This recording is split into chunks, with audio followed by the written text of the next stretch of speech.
My name is Elsa, I'm 32, and I've been an ER nurse at Memorial Hospital for 8 years. Last night started like any ordinary midnight shift until the emergency call came in about a severe car accident with 2 critically injured patients. I felt an unexplainable sense of dread as the ambulance sirens grew louder. Nothing could have prepared me for seeing my husband Jake and my sister-in-law Amanda being wheeled in on stretchers covered in blood. If you're watching this video, have you ever received shocking news while at work? Hit like and subscribe if you're ready for this emotional journey that changed my life forever. I used to believe I had the perfect life. Jake and I had been married for 8 wonderful years. He was a successful structural engineer at a prestigious firm downtown, and I was living my dream as an emergency room nurse. We met during my final year of nursing school when he came to the ER with a minor construction injury. I was the nurse assigned to him, and we connected instantly. 6 months later, he proposed during a sunrise hike, and I said yes without hesitation. Our life together seemed picture perfect. We bought a cozy 3-bedroom house in a quiet suburb with hopes of filling those extra rooms with children someday. We hosted Sunday dinners, went on annual vacations, and genuinely enjoyed building our life together. Jake's family embraced me from the beginning, especially his younger sister Amanda, who was 5 years younger than him. She and I quickly developed a close relationship, almost like the sister I never had. Amanda would come over regularly for girls' nights when Jake was working late. We'd watch romance movies, drink wine, and talk about everything from her dating disasters to my challenging hospital shifts. She was studying interior design and even helped decorate our home when we first moved in. I trusted her completely and considered her one of my closest friends. My job as an ER nurse meant dealing with unpredictable schedules and emotionally draining shifts. I worked 3 12-hour night shifts per week, which often left me exhausted. Jake was always understanding, bringing me breakfast in bed after particularly rough nights, and listening patiently as I processed the difficult cases. We made our opposing schedules work through careful planning and commitment to quality time together. We'd been trying for a baby for the past year without success. Each negative pregnancy test brought disappointment, but Jake assured me that our time would come. We discussed fertility treatments, but decided to give it another year before pursuing medical intervention. This dream of starting a family kept me going through the toughest days. However, about 6 months ago, I started noticing subtle changes in Jake. His weekend business trips became more frequent. He'd come home smelling of unfamiliar cologne and would immediately shower. His phone, once casually left around the house, was now perpetually password protected and kept close to him. When I asked about these changes, he dismissed my concerns, attributing them to a major project his firm had undertaken. I wanted to believe him. I needed to believe him. After all, we had built this life together on a foundation of trust and honesty. What reason would he have to lie?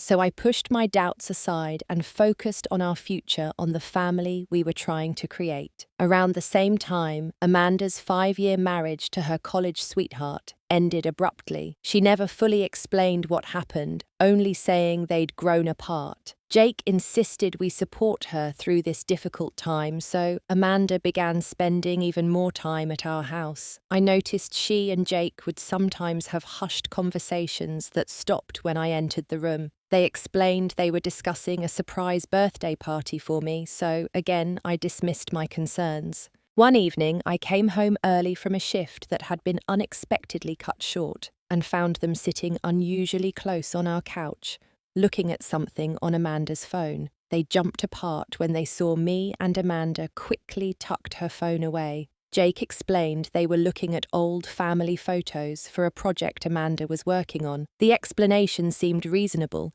but something in their body language triggered my nursing intuition that people weren't telling the whole truth. As the weeks passed, I noticed more unusual behaviors. Jake's credit card statements showed charges at restaurants on nights he claimed to be working late. Amanda started cancelling our girls' nights, claiming she was busy with new clients, yet her car would sometimes be parked down the street from our house when I left for work. Jake began taking calls in another room, speaking in hushed tones.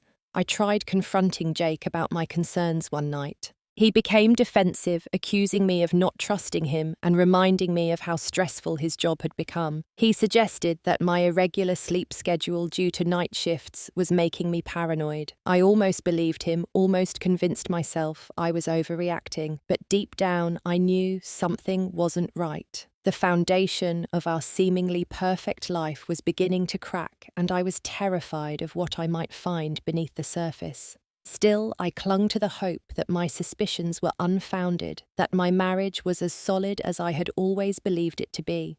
Little did I know that within 24 hours, my entire world would shatter, and I would be forced to confront the painful truth I had been desperately trying to ignore. That fateful night shift began like any other. I arrived at Memorial Hospital at 11:30 p.m., 30 minutes before my shift officially started. I always came early to catch up with the evening staff and get a thorough report on the patients I'd be taking over. The hospital corridors were quiet, with the muted beeping of machines and hushed conversations creating the familiar soundtrack of my professional life. I was particularly exhausted that night. Jake and I had argued before I left for work. He had cancelled our planned weekend getaway, claiming a last-minute project meeting. It was the third time in 2 months he'd cancelled our plans, and my patience was wearing thin. The argument ended unresolved, with Jake storming out of the house and me leaving for work with a heavy heart. The emergency room was unusually busy for a Wednesday night. A multi-vehicle accident on the interstate had brought in several trauma patients earlier in the evening, and the staff was still managing the aftermath. Dr. Reynolds, the attending physician, looked relieved to see me arrive. "Thank goodness you're here, Elsa," she said, handing me a stack of charts. Trauma Bay 2 needs a new IV started, Bay 4 is waiting for pain medication, and we've got 3 more patients in the waiting room. I slipped into my professional role, pushing my personal concerns aside. This was the one thing I appreciated about the ER's chaos. It left no room for dwelling on personal problems. For the next few hours, I moved efficiently between patients starting IVs, administering medications, and documenting everything in the electronic health records. Around 1:30 a.m., during a rare quiet moment, I checked my phone and saw a text from Jake, working late with the team, then going for drinks. "Don't wait up." Something about the message felt off. Jake rarely went out drinking on weeknights, especially when he knew I'd be coming home in the morning needing to sleep. I texted back a simple, "Okay," and returned my phone to my pocket, trying to ignore the knot forming in my stomach. 20 minutes later, while I was checking a patient's vital signs, my phone buzzed again. Thinking it might be Jake, I quickly glanced at the screen once I stepped out of the patient's room. The text wasn't from Jake, but from Lisa, a nurse who worked in the cardiac unit and occasionally joined me for lunch. "Saw your husband at Riverside Grill with Amanda. Thought you should know." My hand trembled as I read the message. Riverside Grill was a romantic spot by the water, not somewhere the team would go for casual drinks. I tried calling Jake, but the call went straight to voicemail. I texted Lisa back. "Are you sure it was them?" Her response came quickly. "Positive. They were in a corner booth. Looked pretty intimate. The room seemed to spin around me. I gripped the edge of the nurse's station counter to steady myself. Maria, one of the senior nurses, noticed my distress. "Elsa, are you okay? You look like you've seen a ghost." I couldn't bring myself to explain the situation, so I mumbled something about low blood sugar and headed to the break room. Sitting alone at the small table, I tried to rationalize what Lisa had seen. Maybe it was a misunderstanding. Maybe Jake and Amanda were planning that surprise birthday party after all, even though my birthday was months away. I was grasping at straws, and I knew it. My phone rang again. It was the hospital's main line, which was unusual. I answered to hear Beth, the front desk receptionist. "Elsa, we just got a call from paramedics. They're bringing in 2 critical patients from a car accident on Highway 16, single vehicle crash into a tree. They'll be here in 10 minutes, and Dr. Reynolds wants you to prep trauma rooms 1 and 2. I took a deep breath, compartmentalizing my personal distress. I'll be right there. As I prepared the trauma rooms, setting up IV supplies, cardiac monitors, and warming blankets, I couldn't shake an overwhelming feeling of dread.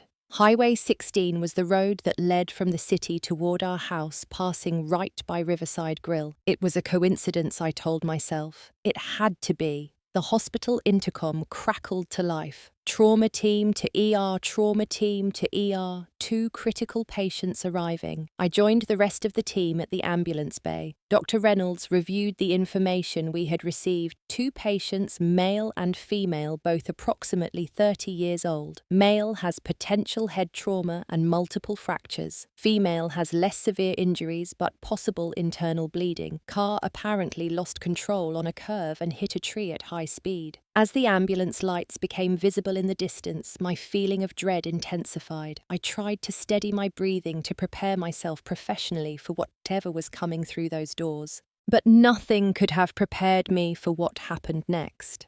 The ambulance doors burst open and the paramedics rushed out with the first stretcher. Male patient, unresponsive, BP 90/60 pulse, 120, possible traumatic brain injury. I froze as I recognized the unconscious, bloodied face of my husband, Jake. Before I could process this shock, the second ambulance arrived and another team of paramedics emerged with their patient. Female patient conscious but confused, lacerations to face and arms, complaining of abdominal pain. Amanda's eyes met mine as they wheeled her past her face, a mask of shock and guilt. In that moment, everything I had feared, everything I had tried to deny became horrifyingly real.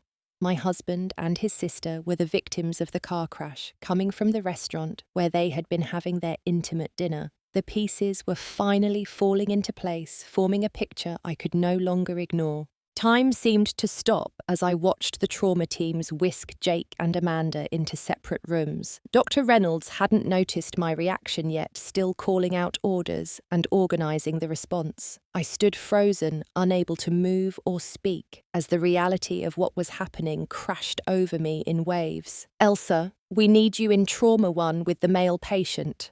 Dr. Reynolds called, still unaware of my connection to the victims. My legs moved automatically, following years of training. I entered the trauma room where Jake lay, his face barely recognizable beneath the blood and swelling. The trauma team worked frantically around him, cutting away his clothes, attaching monitors, and assessing his injuries. Multiple facial fractures, possible basilar skull fracture, tension, pneumothorax on the right side, decreased breath sounds. The trauma surgeon's voice seemed distant, as though coming from underwater. I stood at the edge of the room, my professional identity battling with my personal horror. A nurse was struggling to place an IV in Jake's arm, and without thinking, I stepped forward. "Let me help. I know a good vein on his left arm." Dr. Reynolds looked up sharply, finally registering the strain in my voice.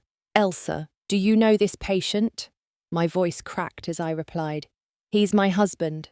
The room fell silent for a split second before Dr. Reynolds took control. "Elsa, I need you to step out right now. This is a conflict of interest, and you cannot be involved in his care." "But I can help," I protested weakly, knowing she was right, but unable to tear myself away. "That's an order, Nurse Crawford. Go to the waiting room. We'll update you as soon as we can." Security was called to escort me out, but I insisted on staying nearby, watching through the window as they worked to save Jake's life. They inserted a chest tube to re-inflate his collapsed lung, intubated him to protect his airway, and rushed him for an emergency CT scan to assess the extent of his head injury. As I stood there, another nurse approached me cautiously. "Elsa, the woman in trauma 2, is asking for you. She says she's your sister-in-law." I felt a surge of anger so intense it momentarily overshadowed my fear for Jake's life. What right did Amanda have to ask for me now? But curiosity and a desperate need for answers pulled me toward trauma room 2. Amanda lay on the stretcher, relatively stable compared to Jake. She had facial lacerations, a broken arm in a temporary splint, and was hooked up to IV fluids. When she saw me, tears filled her eyes. "Elsa, I'm so sorry. It's not what you think," she said, her voice barely above a whisper. "Then what is it, Amanda?" I replied, struggling to maintain my composure. "Because it looks like you and my husband were together at Riverside Grill tonight. It looks like you were in his car driving back from what I can only assume was a date. We were talking about something important. We needed privacy." She winced in pain as she tried to shift position. "And what was so important that you needed to lie to me about it?" The professional part of me noted her wince with concern, but the betrayed wife in me couldn't bring myself to care. Before she could answer, a paramedic who had brought them in approached me, unaware of the situation. "I found these in the car. Thought they might be important." He handed me a hotel keycard and a small velvet jewelry box. I stared at the items in my hand, the implications impossible to ignore. The keycard was from Mountain Creek Lodge, a romantic getaway about an hour from the city. The jewelry box contained a pair of diamond earrings I'd never seen before. "It's complicated, Elsa," Amanda whispered, seeing the items in my hand. "Jake and I, Doctor." Reynolds appeared in the doorway, her expression grave. "Elsa, we need to talk. Jake is being taken to emergency surgery. His brain is swelling and they need to relieve the pressure immediately." I turned away from Amanda without another word, following Dr. Reynolds into the hallway.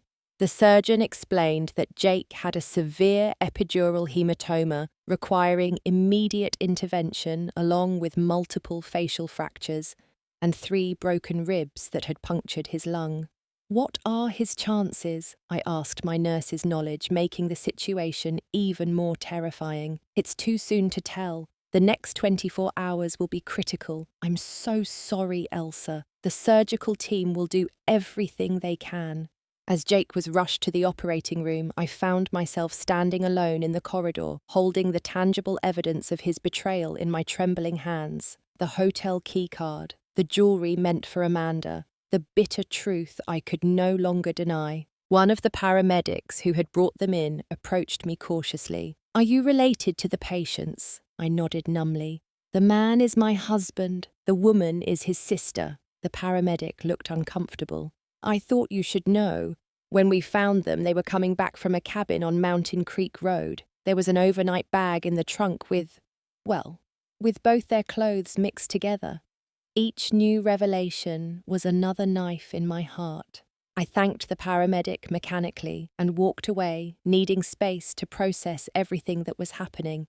In the empty chapel on the first floor of the hospital, I finally allowed the tears to come. My husband was fighting for his life after a car accident that occurred while he was with my sister-in-law, with evidence suggesting they were having an affair. How had my life fallen apart so completely in a single night? As the surgeon worked to save Jake's life, I sat in the surgical waiting room surrounded by the personal belongings the nurses had collected from both patients. I couldn't stop myself from searching for more answers, more confirmation of what I already knew in my heart. Jake's phone had been among his personal effects miraculously undamaged in the crash. I knew his password despite his recent attempts at privacy. It was the date of our first date, something he'd never changed. With trembling fingers, I unlocked it and began to read through his messages with Amanda. What I found shattered any remaining hope that this was all a misunderstanding. Hundreds of messages dating back over a year revealed a relationship that had evolved from familial to romantic. They'd been meeting secretly while I worked night shifts, planning excursions disguised as work trips or shopping outings. "I miss you already. Read one message from Amanda sent just 2 days ago. Can't wait for our weekend at the cabin. Soon we won't have to hide anymore." Jake's response had made me physically ill. "Just a little longer until we can start our life together. Elsa works Friday night. I'll tell her I have a client meeting Saturday morning." I scrolled through more messages, each one driving the knife deeper. They discussed their future together, how they would break the news to the family, even potential names for children they hoped to have. All while I was working 12-hour shifts, taking care of strangers, and coming home to a man who was planning to leave me. The hospital chapel door opened, and I quickly locked the phone, wiping away tears. It was Maria, my colleague from the ER. "The waiting room is filling up with family," she said gently. "Both sets of parents are here." I nodded, trying to compose myself. "I'll be right there." When I entered the main waiting area, I found Jake's parents, Robert and Susan, huddled together on one side, while my own parents sat across from them. The tension in the room was palpable. Had they already figured out what was happening, or were they simply responding to the natural stress of the situation? Susan rushed to me, pulling me into a tight embrace. "Elsa, what happened? How are Jake and Amanda?" "They said Jake's in surgery." I extracted myself from her grip, unsure how much to reveal. These people had been my family for 8 years. Did they know what their children had been doing? "Jake has a serious head injury and internal bleeding. He's in surgery now," I explained, my clinical voice taking over.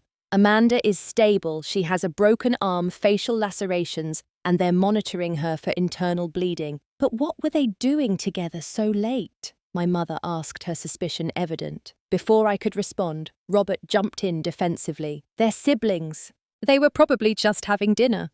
At midnight, and why was Jake driving toward the cabin instead of home?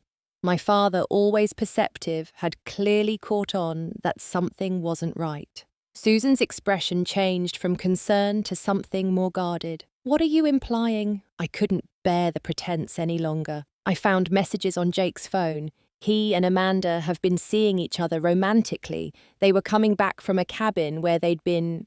I couldn't finish the sentence. "That's ridiculous," Susan exploded. "They're siblings. Step-siblings," my mother corrected coldly. "Amanda is Robert's daughter from his first marriage. They didn't grow up together." The distinction hadn't seemed important until now. Jake and Amanda had met as teenagers when their parents married, already past the critical period of childhood development that normally prevents romantic attraction between siblings. "Show me these messages," Robert demanded, his face flushed with anger. I handed him Jake's phone, the evidence impossible to deny. He scrolled through the messages, his expression shifting from anger to shock to shame. Susan looked over his shoulder, gasping at what she read. "I don't believe it," she whispered, but her voice lacked conviction. Deep down, had she suspected something too? My parents moved to stand beside me, my father's hand firm on my shoulder in silent support. The two families, once united, now stood divided by the actions of Jake and Amanda. A tense silence fell over the waiting room, broken only when a nurse came to update us about Amanda. She was being admitted for overnight observation, but was expected to make a full recovery. The physical distance between our two family groups widened as if by unspoken agreement. Hours passed with minimal conversation. Occasionally, a nurse would provide an update on Jake's surgery, which was taking longer than expected due to complications. I alternated between sitting with my parents and pacing the corridors, unable to find any position that lessened the emotional pain. Around 5 a.m., the surgical resident finally emerged, looking exhausted. "Mrs. Crawford, your husband is out of surgery. The neurosurgeon was able to relieve the pressure on his brain, but he's not out of danger yet. He's being transferred to the ICU, where they'll keep him in a medically induced coma to allow his brain time to heal." "Can I see him?" I asked, not sure if I even wanted to. "Once he's settled in the ICU, yes, but only immediate family at this point." Susan stepped forward. "We're his parents. We should see him first." The resident looked to me for confirmation, and I nodded tiredly. I wasn't ready to face Jake yet, not while the wounds of his betrayal were still so fresh. As Jake's parents followed the resident to the ICU, my own parents approached me cautiously. "Sweetheart," my mother said gently, "what do you want to do now?" It was a loaded question. Did I want to stay and confront Jake when he woke up? Did I want to go home and pack my things? Did I want to pretend none of this had happened and try to salvage my marriage. I don't know, I admitted. I just don't know. The next 48 hours passed in a blur of hospital corridors, hushed conversations, and fragmented sleep in uncomfortable waiting room chairs. Jake remained in a medically induced coma, his condition listed as critical but stable. The doctors were cautiously optimistic about his recovery, though they warned there might be cognitive impairments once he awoke. Amanda was discharged after 24 hours of observation, with instructions to follow up with an orthopedic specialist for her broken arm. She tried to speak to me before leaving, but I avoided her, not yet ready for that confrontation. On the third day, the ICU doctor informed us they would begin reducing Jake's sedation to assess his neurological function. He'll likely be confused and disoriented at first, she warned. It's important to remain calm and reassuring. I had taken a leave of absence from work, unable to focus on patient care, while my personal life was in such turmoil. The hospital administration had been understanding, arranging for my shifts to be covered through the next 2 weeks. When the time came for Jake to awaken, I insisted on being present, despite my conflicted feelings. After all, despite everything, he was still my husband, and I needed answers that only he could provide.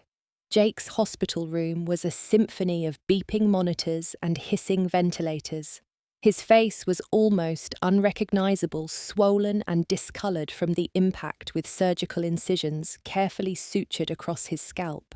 A breathing tube emerged from his mouth and various IV lines delivered medications to keep him stable. As the sedation was gradually reduced, I watched for any sign of consciousness. His parents had stepped out momentarily to speak with the doctor, leaving me alone with him for the first time since the accident. After nearly an hour, Jake's eyelids fluttered. Then his fingers twitched and his heart rate increased slightly. The ICU nurse nodded encouragingly at me. He's starting to wake up. Keep talking to him. Familiar voices can help with orientation. I leaned closer to the bed, my emotions a turbulent mix of love, anger, and grief. Jake, it's Elsa. You're in the hospital. You were in an accident. His eyes opened unfocused and confused. He made a choking sound, fighting against the breathing tube. Don't fight it, I instructed automatically, years of nursing training taking over. The tube is helping you breathe. The doctor will remove it soon. His gaze wandered around the room before finally settling on my face. Recognition dawned in his eyes, followed immediately by panic. He tried to speak around the breathing tube, his hands reaching weakly toward me. The ICU doctor entered with Jake's parents and quickly assessed his responsiveness. Satisfied with his neurological reactions, she decided to extubate him. His respiratory function looks good. Let's see how he does breathing on his own. Once the breathing tube was removed, Jake coughed painfully, his first words barely audible. Amanda? Where's Amanda? Not, what happened? Not, where am I? Not, Elsa, I'm sorry. His first conscious thought was for her. The room fell silent. Jake's mother made a small sound of distress. The doctor, sensing the tension, excused herself after ensuring Jake was stable, promising to return shortly. She's fine, I said flatly. Minor injuries. She's already been discharged. Relief washed over Jake's battered face. Then slowly, awareness of the situation seemed to dawn on him. His eyes widened as he looked from me to his parents and back again. Elsa, I can explain. Can you... My voice was surprisingly steady. Can you explain the hotel key card, the jewelry, the text messages planning your future together? Jake closed his eyes, tears leaking from beneath his lids. It wasn't supposed to happen like this. How was it supposed to happen, Jake? Were you going to sit me down and gently explain that you've been sleeping with my sister-in-law, that you've been planning to leave me, that every I love you for the past year has been a lie? His parents shifted uncomfortably but remained silent, the evidence they'd seen on his phone making any defense impossible.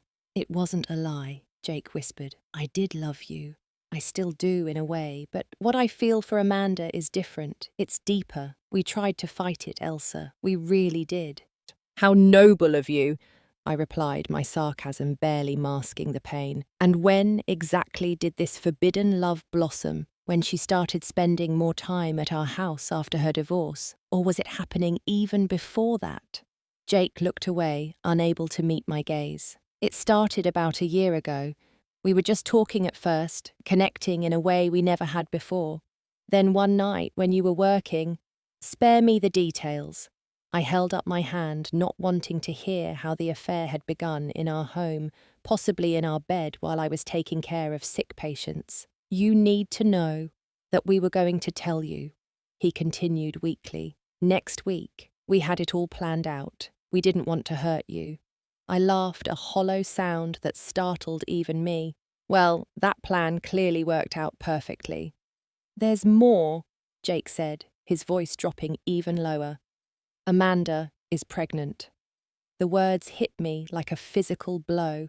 While I had been struggling with infertility, taking my temperature daily, and tracking my cycles in the hopes of starting a family with my husband, he had been impregnating my sister-in-law. The cruelty of it was almost incomprehensible. How far along, I managed to ask. 3 months. Which meant they had conceived around the time of our last anniversary when Jake had surprised me with a weekend getaway that he'd cut short due to a work emergency.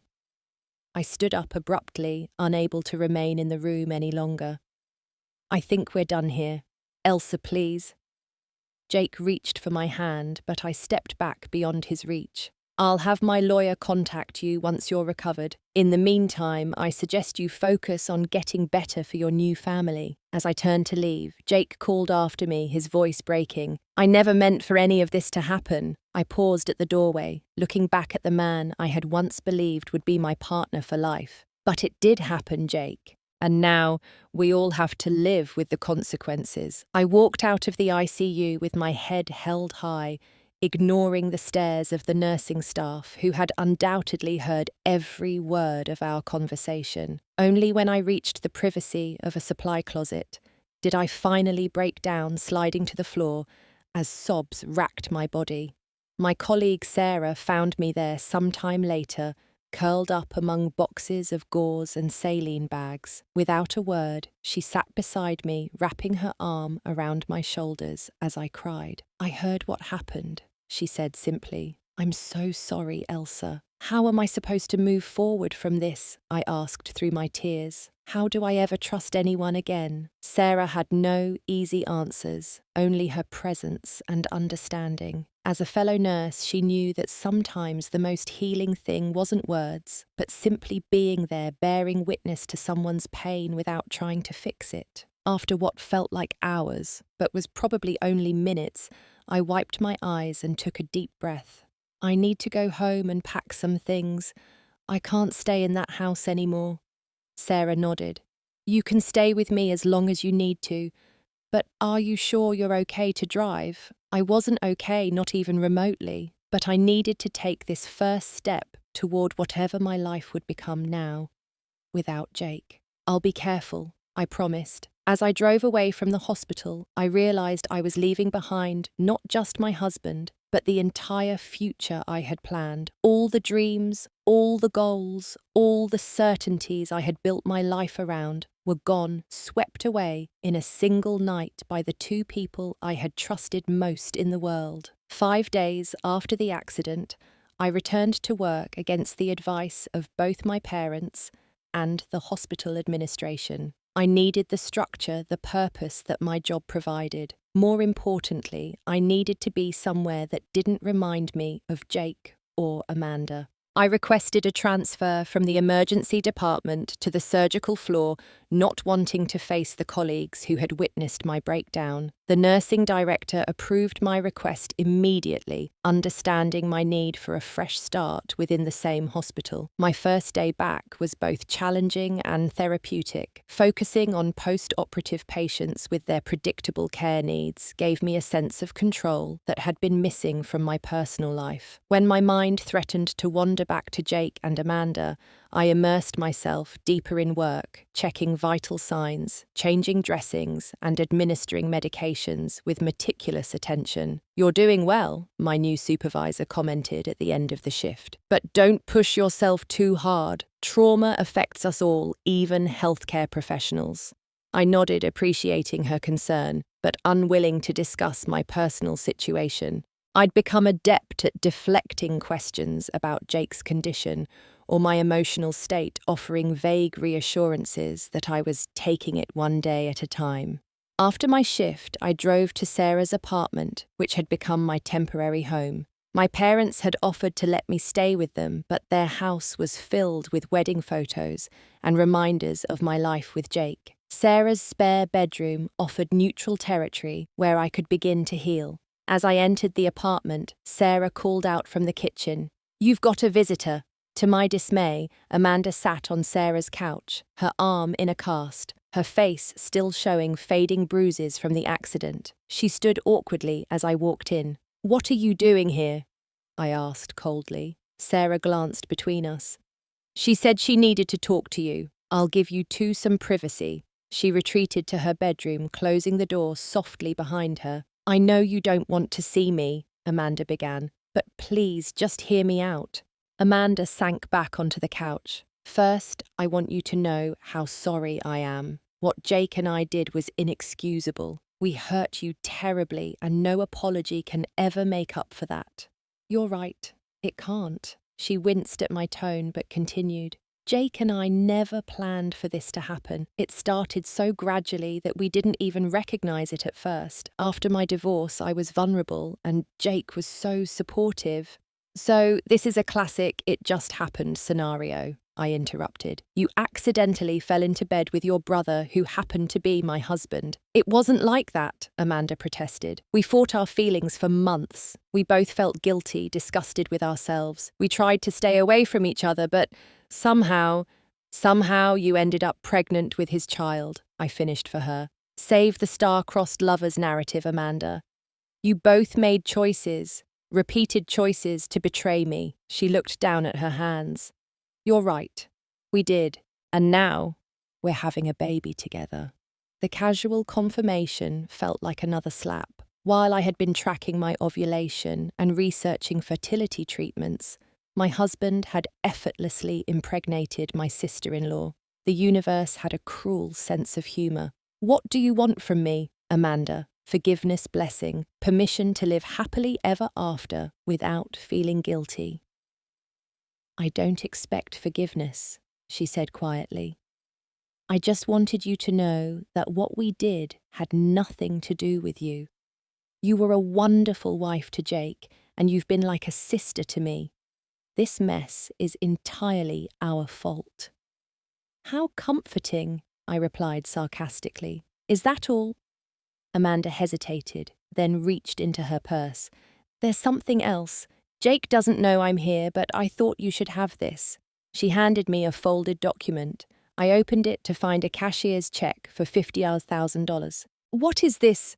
"Jake transferred most of your joint savings to a separate account last month," Amanda explained, looking ashamed. "When I found out, I insisted he return it. This is that money plus some extra from my own savings. I know it doesn't make anything right, but at least you won't have financial stress on top of everything else." I stared at the check, torn between throwing it back in her face and acknowledging that I did, in fact, need the money. I'd discovered the emptied joint account 2 days after the accident and had been surviving on my emergency fund since then. "Take it," Amanda urged. "Use it to start over somewhere new if that's what you want. You deserve that much at least." After a long moment, I folded the check and put it in my pocket. "Thank you," I said stiffly. "Is there anything else?" Amanda shook her head. "Just that Jake is being discharged tomorrow. He's coming to stay with me while he recovers." She paused. "You should know he's planning to file for divorce as soon as he's well enough." Of course he was.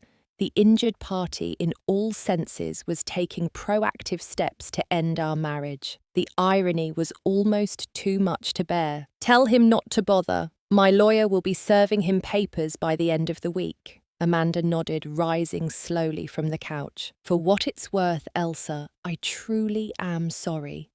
You deserved so much better than this. As she reached the door, I found myself asking the question that had been haunting me. Were you two laughing at me behind my back all this time? Did you enjoy deceiving me? Amanda turned back, her eyes filled with tears. No, never. We both hated ourselves for what we were doing to you. That's the truth, even if you can't believe anything else I say.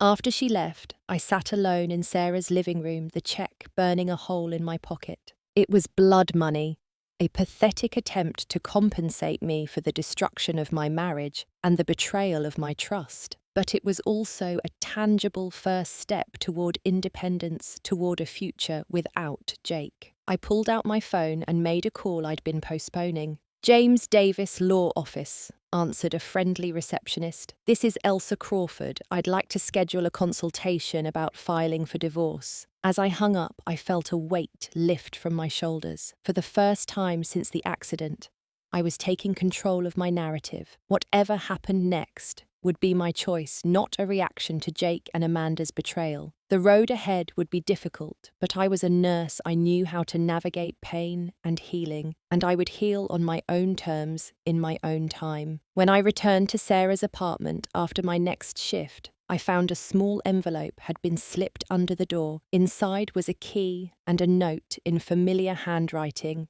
I'm staying with Amanda indefinitely. The house is yours until we figure out next steps, Jake. The key to my own home felt strange in my hand, like an artifact from someone else's life. I hadn't been back to the house since the night of the accident, relying on Sarah and my mother to collect essential items for me. The thought of returning to the space Jake and I had shared, where he had likely met with Amanda while I was working, made my stomach churn. But I couldn't hide at Sarah's forever. My friend had been incredibly supportive, but her one-bedroom apartment was cramped with my addition. More importantly, I needed to start reclaiming my life, beginning with my physical space. The next morning, I drove to the house, sitting in the driveway for nearly 20 minutes before finding the courage to enter. Everything looked exactly as I had left it the night of the accident. My coffee mug still in the sink, a novel splayed open on the arm of the couch, the throw blanket rumpled where I had been sitting before my shift. Yet everything felt different. The home that had once represented security and happiness now felt contaminated by betrayal. I moved through the rooms like a visitor in a museum, detached from the photographs on the walls and the memories they represented. In our bedroom, the bedroom I had shared with Jake, I found evidence of his hasty departure. The closet was half empty, his toiletries missing from the bathroom. On his nightstand, he had left his wedding ring, a silent acknowledgement that our marriage was truly over. I picked up the platinum band, remembering the day I had slid it onto his finger, both of us crying with joy as we promised forever to each other. 8 years of marriage reduced to a discarded piece of jewellery. With sudden resolve, I grabbed a trash bag and began filling it with Jake's remaining belongings. Clothes, books, mementos, all went into the bag without ceremony. I worked methodically, room by room, erasing his presence from the house. By sunset, I had filled 3 large bags, which I left by the front door for him to collect. The physical purge felt cathartic, but I knew the emotional cleaning would take much longer. Every corner of the house held memories that couldn't be so easily discarded. The kitchen where we had cooked Sunday breakfasts, the living room where we had watched movies on rainy afternoons, the backyard where we had planned to build a swing set for our future children. I called Sarah to let her know I wouldn't be returning to her apartment that night. "Are you sure you're ready?" she asked, concern evident in her voice. "No," I admitted, "but I need to start somewhere." That first night alone in the house was one of the longest of my life. I slept on the couch, unable to face the empty bed upstairs. In the quiet darkness, I allowed myself to fully feel everything I had been suppressing, the grief, the rage, the humiliation, and beneath it all, a devastating sense of loneliness. By morning, I felt hollowed out, but somehow lighter. I made a pot of coffee, sat at the kitchen table, and began making lists, practical, actionable items.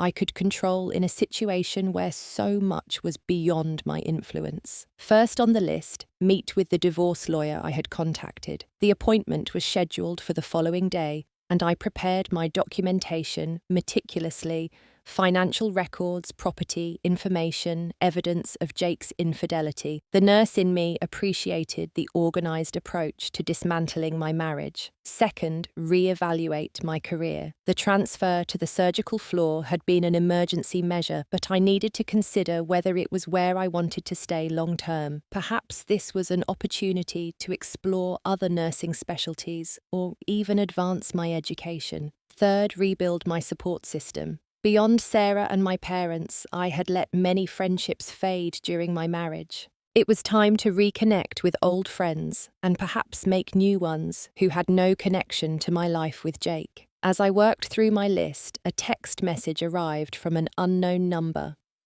"The divorce papers were delivered today. I won't contest anything you ask for. Jake." I saved the number without responding. There was nothing left to say. Over the next few weeks, I established a new routine: work therapy sessions twice a week, dinner with Sarah or my parents, weekend hikes in the state park, and plenty of solitary time to process my emotions. I avoided social media, not wanting to see the inevitable gossip about my failed marriage, or potentially stumble across pictures of Jake and Amanda together. 1 month after the accident, I received an unexpected call from Susan, Jake's mother. "Elsa, I hope you don't mind me reaching out," she began tentatively. "Robert and I have been thinking about you. That's kind of you," I replied neutrally, unsure of her intentions. "We want you to know that what Jake and Amanda did, we don't condone it. We're heartbroken about how they've hurt you." I hadn't expected this. In my experience, parents typically sided with their children regardless of their behaviour. "We've raised them both better than this," Susan continued, her voice breaking slightly. "Family loyalty means something to us." "Thank you," I said, genuinely touched by her words. "That means a lot. We'd like to stay in your life if you're open to that. Not right away, of course, but eventually. You've been our daughter for 8 years, and we don't want to lose you too." The conversation left me with mixed emotions. On one hand, I appreciated their support and the acknowledgement that I was the wronged party.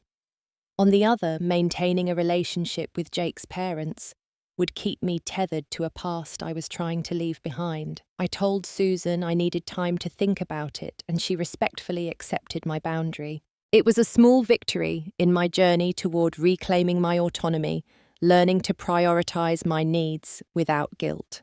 The divorce proceedings moved forward with surprising efficiency, as Jake kept his word about not contesting my requests. I asked for the house, my retirement accounts, and a portion of our joint assets proportional to my contributions to the marriage. My lawyer assured me the settlement was fair, perhaps even generous toward Jake, but I wasn't interested in a protracted legal battle. I wanted closure more than compensation. 6 weeks after the accident, I received an email from Amanda with the subject line, "Scan." I nearly deleted it without opening, but curiosity won out. Inside was an ultrasound image with no accompanying message. I stared at the grainy black and white picture, a tiny bean-shaped form that represented the child Jake and Amanda had created. My first reaction was pain so acute it took my breath away, followed by a wave of anger at Amanda's insensitivity in sending this to me. What response did she expect? Congratulations, forgiveness. After several deep breaths, I closed the email without responding and blocked Amanda's address. Whatever her intentions, I wasn't obligated to participate in her narrative of redemption. My healing journey was separate from her need for absolution. That evening, I called the nursing director and requested information about transferring to a different hospital within our healthcare system. She was understanding and helped me secure a position at a sister facility across town, away from the memories and potential awkward encounters with visitors to Jake's department. As I prepared for this new chapter, packing up my locker and saying goodbye to colleagues who had supported me through the worst days, I realized I was no longer the same person who had walked into the ER on that fateful night shift. The woman who had trusted implicitly, who had built her identity around being Jake's wife, was gone. In her place was someone stronger, more cautious perhaps, but also more authentic. Someone who understood that while love could bring profound joy, it could also cause devastating pain, and that surviving that pain was its own kind of victory. 6 months after the night that changed everything, I stood in the doorway of my new apartment, surveying the space I had created entirely for myself. I had sold the house, unable to fully reclaim it from the shadow of betrayal, and used the proceeds to buy a bright, modern apartment in a different part of the city. Every piece of furniture, every decoration, every colour choice reflected my tastes alone, not compromises made with a partner.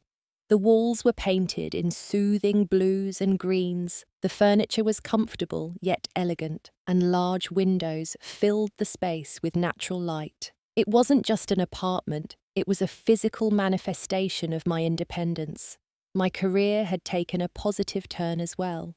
At the new hospital, I had been offered a position as a nurse educator, training new graduates and developing continuing education programs for the staff. The role utilized my clinical experience while allowing me to step back from the emotional intensity of direct patient care while I continued my own healing. I had also returned to school part-time, pursuing a master's degree in nursing education. The challenging coursework provided a welcome distraction during lonely evenings, and the sense of progress toward a concrete goal gave me purpose beyond simply surviving day to day. My social circle had expanded too. I joined a support group for people going through divorce, where I found understanding without pity. Several of these new acquaintances had become genuine friends, people who knew me only as Elsa, not as Jake's wife, or the nurse whose husband left her for her sister-in-law. The divorce had been finalized 3 months after Jake and Amanda's accident, a remarkably swift process thanks to Jake's cooperation and our lack of children. I had reverted to my maiden name, Crawford, becoming Evans once again, another step in reclaiming my identity. I hadn't spoken directly to Jake since our confrontation in the hospital room, conducting all necessary communication through our lawyers. From mutual acquaintances, I heard that he had recovered well physically, though he still suffered from occasional headaches and memory issues. He and Amanda had moved to a city 2 hours away, where he had taken a position with a different engineering firm. Their child, a girl, was due any day now. The knowledge still brought a pang of what might have been, but the acute pain had faded to a dull ache that I could acknowledge without being overwhelmed. On this particular evening, I was preparing to meet my lawyer one final time to sign the last documents transferring the house proceeds into my new accounts. As I gathered my paperwork, my phone rang with an unfamiliar number. "Elsa Evans," said a male voice when I answered. "Yes, that's me. This is James Thompson from Memorial Hospital's legal department. I'm calling about the testimonial you submitted for our website redesign." I had almost forgotten about the request from the hospital's marketing team asking staff to share positive experiences from their time at Memorial. Despite everything that had happened personally, I had written honestly about the professional growth and support I had experienced there. "What about it?" I asked. "We'd like to feature it prominently on our recruitment page, along with your photo if you're comfortable with that. Your journey from ER nurse to educator is exactly the kind of career development we want to highlight." I smiled at the irony. The hospital where my personal life had imploded wanted to showcase my professional success. Life was strange that way, compartmentalized yet interconnected. "I'd be happy to be featured," I replied. "When would you need the photo by?" After arranging the details, I continued preparing for my meeting. As I sorted through my files, I came across a small velvet box I didn't immediately recognize. Opening it revealed my wedding and engagement rings, which I had removed the day after the accident and tucked away, unsure what to do with them. The diamonds caught the light, sparkling as beautifully as they had the day Jake had placed them on my finger, but they no longer held the same emotional significance. They were just objects valuable for their material worth, but emptied of sentimental meaning. I made a spontaneous decision, adding a stop to my afternoon errands. At the local jeweler, I handed over both rings. "I'd like these reset into something new," I told the designer. "Something that represents just me, not a couple." He suggested a pendant, a symbolic transformation of my past into something I could carry forward on my own terms. The design we created together was elegant and strong, much like the woman I was becoming. Later that afternoon, as I signed the final divorce documents in my lawyer's office, I felt a profound sense of completion. Not happiness, exactly happiness, still came in fleeting moments rather than as a constant state, but contentment with the direction of my life. "So that's it?" I asked, as my lawyer collected the signed papers. She smiled warmly.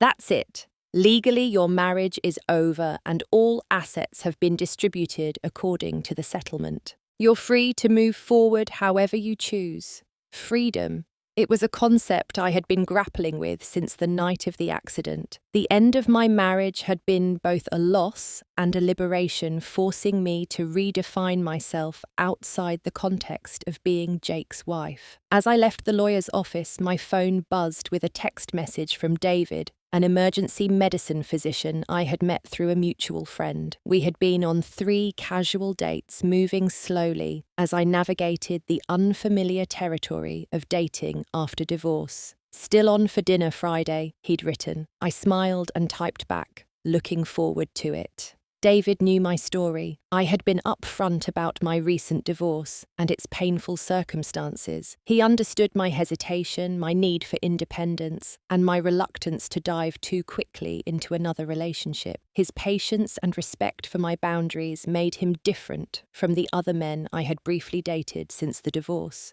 I wasn't ready to fall in love again, might not be for a long time, but I was ready to believe in the possibility of connection without fear of betrayal consuming me. It was progress, slow but significant. That evening, I sat on the balcony of my new apartment, watching the sunset paint the sky in brilliant oranges and pinks. A year ago, such beauty would have been lost on me, obscured by grief and anger. Now I could appreciate it fully, could feel joy without guilt and sadness without despair. The journey from that midnight shift to this moment had been the most difficult of my life. I had lost my husband, my sister-in-law, my home, and the future I had planned. But I had gained something equally valuable, a deeper understanding of my own resilience, my capacity to heal, and my ability to build a life that belonged entirely to me. The woman who had watched her husband and sister-in-law being wheeled into the ER on stretchers would never have believed this future was possible. But here I was, scarred but whole, standing firmly in the present, while looking toward a future full of possibilities I was only beginning to imagine.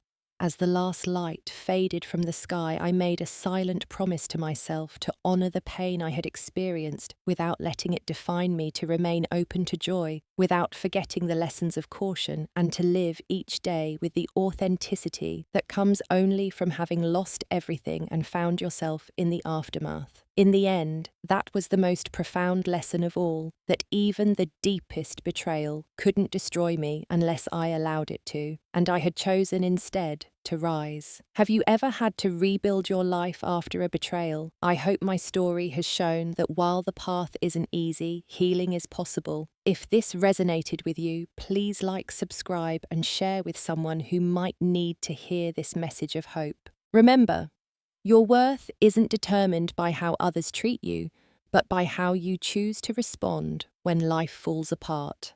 Thank you for joining me on this journey, and I wish you strength in your own.